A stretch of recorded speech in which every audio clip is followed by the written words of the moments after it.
shallow Vanessa is. Like, you really think you have this magical... It's like, okay, it's like what's going on in the country right now where everyone's like, gay people, they're going to turn our kids gay. You can't turn anyone anything. And so, like, you think that you're just such good in bed. Like, yeah, like, was she just such a good lay that Xander's not ace anymore? Like, it just seemed more... 1, 2, 3, 4. Yeah. But I really didn't get necessarily red or green flags from them either. Like, one of them was like, I'm ready for marriage, and one was like, I don't know if I... And they're both very young. They're the youngest contestants on the show. Yeah, that's true, too, because Lexi is my age. Lexi's 24. And I was just like, Zam. Like, I know. I talk about weddings and marriage, but, like, I wouldn't give my partner an ultimatum just yet. Yeah. So the fact that she issued it, and then the only thing I noticed right off the bat was Ray was very uncertain and, like, indecisive. Yeah, which I think is very normal. Yeah. I would be uncertain at 27, too.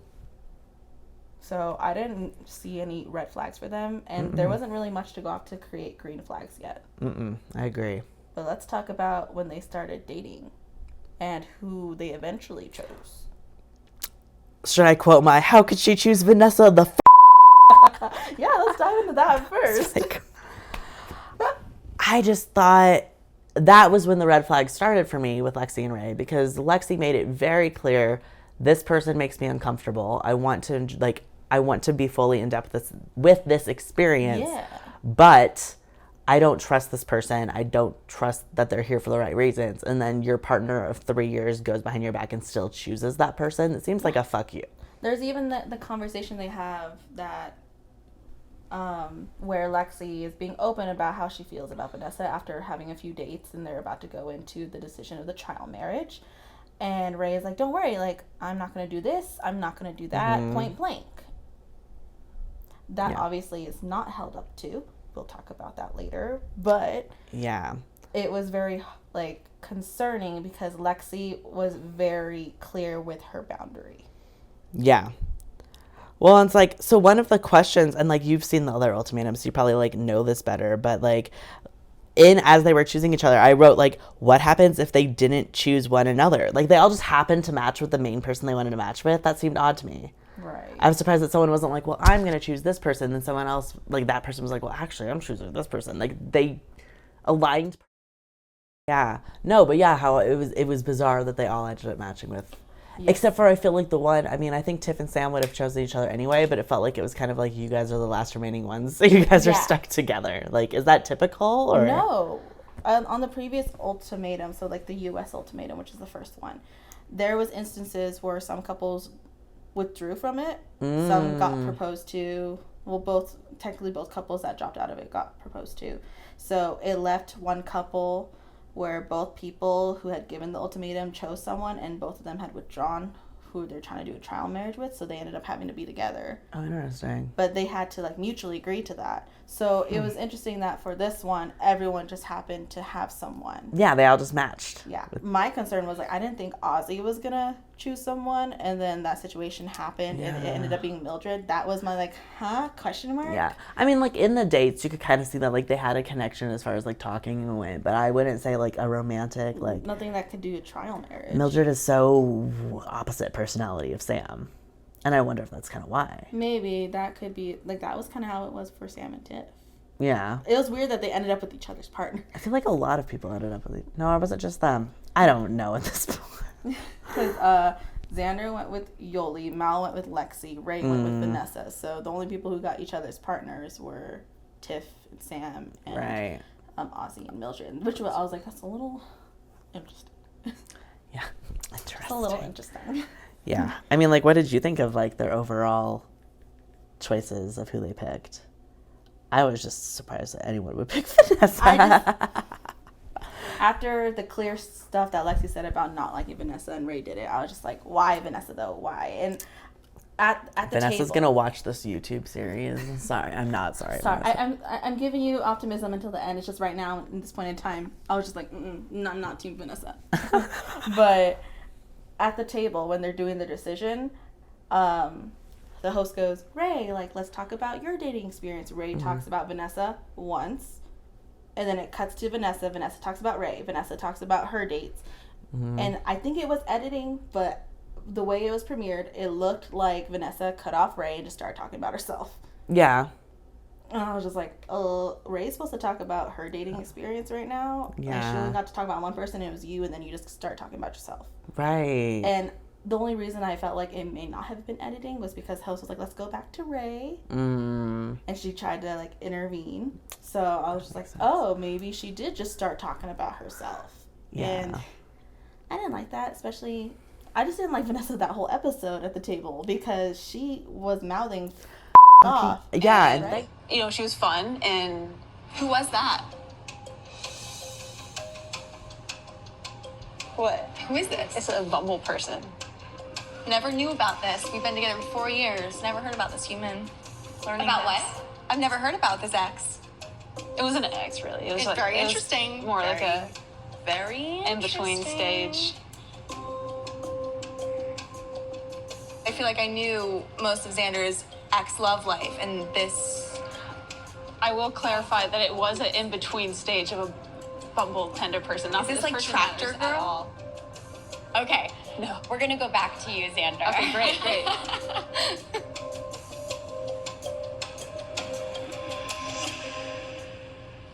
Can we... Yeah, and right? thank God that the other, like, people... But then that's when I was like, Xander, stop. This is not, like, they're like, oh, only I understand her, and this is how we just communicate. If that's how you communicate... That's not communication. That's a red flag. As Xander was talking about why, like, she wanted to choose Yoli and stuff, and it was pissing off Vanessa, which is the whole point of why you're on the show. But fast, like, we're going to backtrack when Vanessa and them, they were starting for their breakup, and she's like, if I find someone, we should let that be and explore it. But as soon as Xander finds someone, well, that's why Lexi doesn't like Vanessa, because Vanessa made that pretty clear in their date. It was like, I thought Xander was ace, and so I didn't think he would choose, or she would choose anyone but me. I hated that line because I was just like, you can't claim that you stopped someone from being asexual because of your guys' sex drive. Right. Because it came off as she was saying, like, oh yeah, like Xander thought they were asexual or something like that, or ace.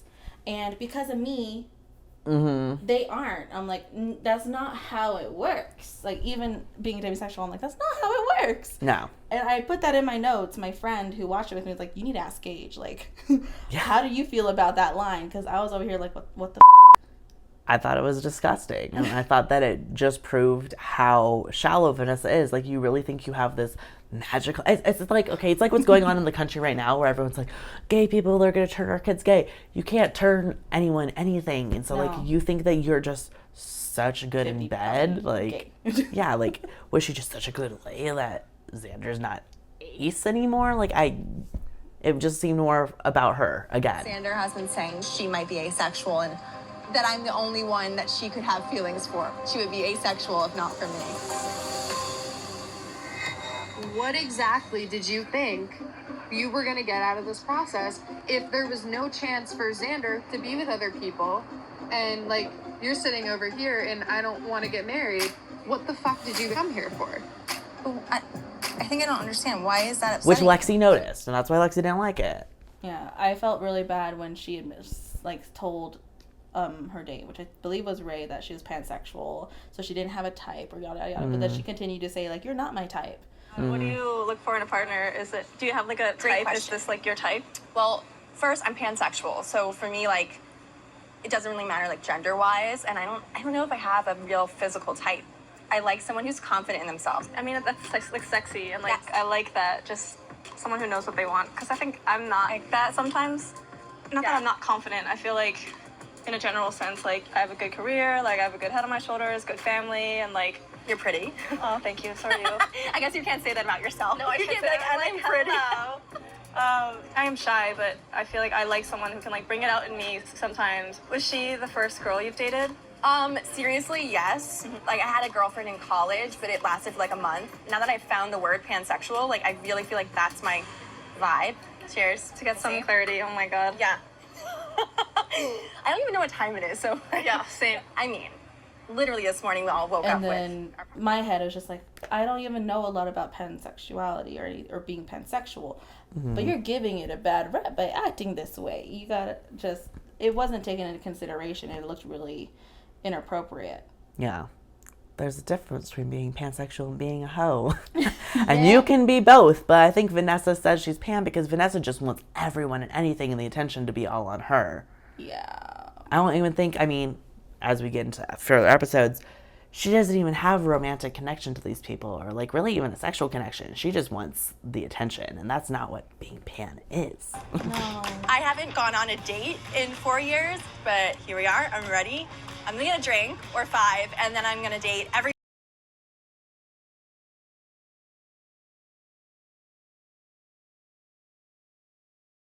That I think it's just like, it's such a big deal for me that it's like scary to commit to. The idea of like being with someone forever scares me. You know, Really? I think I can't go into it thinking I'm gonna go get fucking married. Yeah, right. My ex, she was the closest to marriage I feel like I could get. But I just feel like when I get bored, I'm like, okay, I'm bored. Do you feel like there was like an actual chance that Xander could find someone else? No, I'm beautiful. Right? You said it.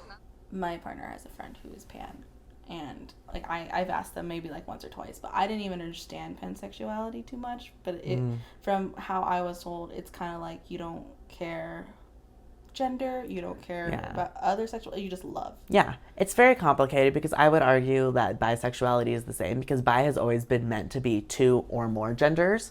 But Not just one. Yeah, I think people just see male and female and think bi, but it's actually meant as 2 or more. So, which encompasses everything, which so does pansexuality. I'm learning so much. Yes. But so I think it's a level of your comfort and what you identify as. Like, I'll date anyone and everyone, but I still identify as bi, probably because I'm older and I grew up with bi. Like, That makes sense. the more you know. Let's go into episode 3 through 4. My comment says Xander's a secret little hoe. She admitted that. She's like, I have a dry. I was like, oh, excuse me. And then Jolie's like, She was taken aback. Aback. And as was I, jaw on the floor. I was like, oh, okay, I see you. I'm curious, as we're kind of talking about episode 3 before they start there, what did you think about Tiff's like emotional, I don't want to say outburst, but like when she left the table because she was like, I only want to choose Mildred, and this is like, how do you feel about that?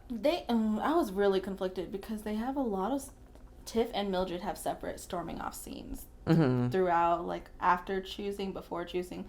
Tiff was conflicted because you can tell Tiff only wanted Mildred. Tiff was doing this kind of like to people please Mildred in a sense. And so Tiff was very frustrated because she's particular. She knows what she wanted, just like how Mildred knows what she wanted. But Tiff didn't want to go to someone else. And it was hard because you already know on that day at that table, you had to choose someone else. Yeah. Well, and it's hard because I felt like Mildred was punishing her for it and getting upset with her when I'm like, part of the ultimatum is you want to leave married with this person that you came with. It's kind of the main goal. I didn't like that. Was Mildred the one that made the comment when Tiff started talking about like talking to Sam? She's like, oh, what? Excuse me, since when? Like, how are you getting this side of Tiff, but I never did in this many. Like, I didn't like that because that's the whole point of the series and the show and the experience or experiment was to meet someone else who possibly has the same morals and ideals that you do when it comes to that kind of commitment, and or someone who can help you get to the commitment your partner wants. Right. So when Mildred is backhandedly saying that stuff that Tiff experienced with someone else, it doesn't make you feel great. So Tiff storming out was valid. It was one of the red flags where I was like, Mildred, you can't just do that to your partner and make them feel shitty. Yeah. It was a have your cake and eat it too moment for Mildred, I feel. Which there were many of. Mildred, I have a whole thing about Mildred. I know, I'm like, are we more anti-Mildred or anti-Vanessa? I don't know. That was a close one. They were neck and neck. I have my note about the storm off. Yeah. Ooh, yeah, the kiss was very weirdly edited. It's hard for me to say, but the kisses, Tiff is trying to force connecting with me, but this happens all the time. We have sex and it's good, and then ignore all of our problems. I don't know what to do. I don't know what to feel. I'm not doing this anymore. I also, like, I made this comment several times throughout it, but I hate that their making up, their resolution was always like, sex, like physical Yeah. attraction. I mean, they had that scene. I was like, whoa, Yeah. before Well, the like, breakup. And then they had Yeah, this scene. because Tiff was like, after the storming off and stuff, Tiff was like, I'm so sorry, like, can I make it better? And it was like, against the wall, like, dramatic. And I was like, that's not how you make things better. You know what makes things better? Communication. Scene edited when Mildred storms out because she's like, I'm over this. And Tiff's like, no, like, we need to go through this experience. And, like, they kiss. Mildred says something along the lines of, like, it was forced upon me, kind of, like, just so we can keep going in this experiment. And I was just like, yeah, it was. I don't know why. Because I thought Tiff didn't want to be in this. But maybe she was worried that if they left this, they wouldn't be able to work it out. So maybe they needed to stay in this to keep it going.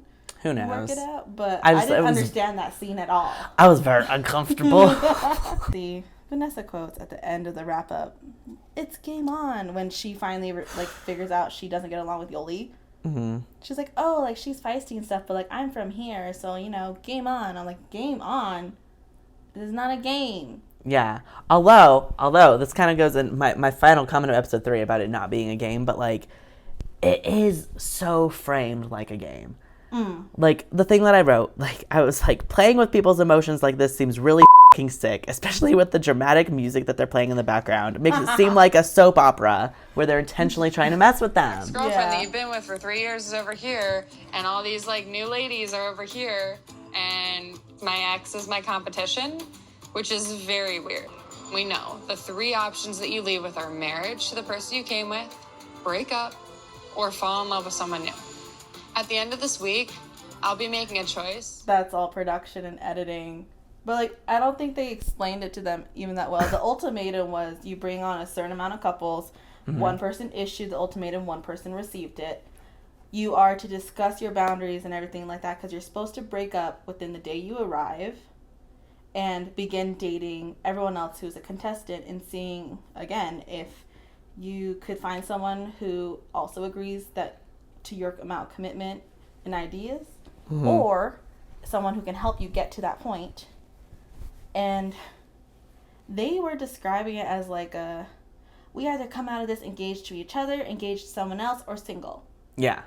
And I was like, no, like it can be so many things. You could come out of it dating the person you had a trial marriage with because you wanted to see if it could go on outside of the show. You could. They forced them to pick, which made it more of a game. They forced them to basically say you have to either get down on a knee or leave. And I didn't like that because there's some instances where they didn't propose, but they decided to stay together as a couple and work on it. In the actual ultimatums? Yes. I seen it in the France one, not so much the US one. But like it's a thing even in the other shows like Love is Blind and or if you've seen Bachelorette or Bachelor, there's that option. And when they get to the end they're like, I'm too scared to propose right now because it's been such a fast time. Like it's normal. This ain't 90 Day Fiance, people. Exactly. They kind of made them think they had to propose. Yeah.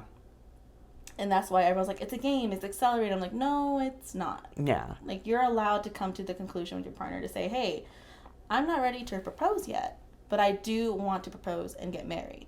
Let's work on it after, since this was 2 months of our lives to decide, let me just put a ring on it.